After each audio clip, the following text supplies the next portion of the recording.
This is Akashvani Itanagar, the news read by Apugapak. Parliament has passed the Supreme Court Number of Judges Amendment Bill 2026 with the Rajya Sabha returning the legislation to the Lok Sabha after a discussion.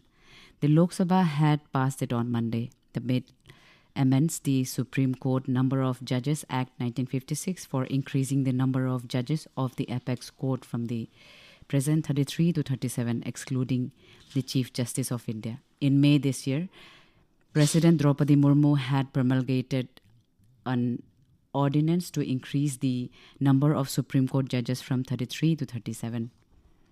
Governor Lieutenant General K.T. Parnaik, retired, inaugurated the new Governor Secretariat building at Lok Bhawan, Itanagar today.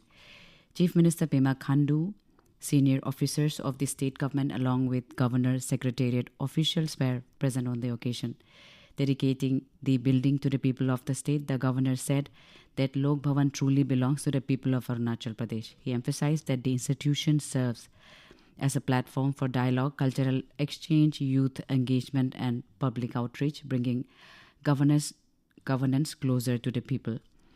The governor called upon the people to regard Lok Bhawan as a house of the people, dedicating to serving the welfare and progress of every citizen of Arunachal Pradesh. The governor said that Arunachal Pradesh has made remarkable strides in development and Lok Bhawan will continue to remain accessible to citizens, students, entrepreneurs, artists, farmers, and representatives of civil society.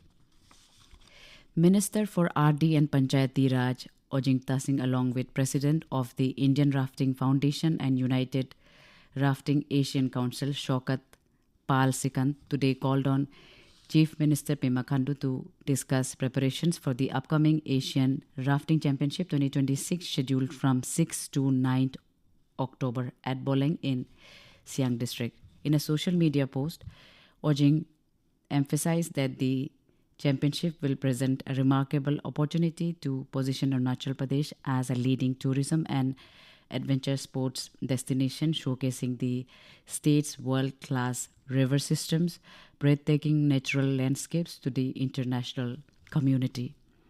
Minister for Health and Family Welfare Bioram Wage today attended the district-level monitoring committee meeting at Pakekesang to review the progress of various government schemes and developmental works in the district. The meeting deliberated on ensuring effective coordination and the timely implementation of key public welfare initiatives.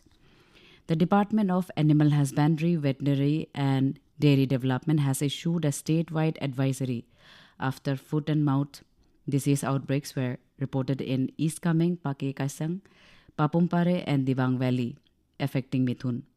Director Dr. Danjan Longri said preliminary investigations found the infected animals were not vaccinated during the 7th FMD vaccination drive held from May 1 to June 19. 8 outbreak sites have been investigated with samples sent for testing. Veterinary teams and rapid response teams have been deployed for treatment and surveillance. In the meantime, farmers have been advised to isolate infected animals, report suspected cases immediately, and vaccinate eligible livestock during the 8th FMD vaccination drive in December.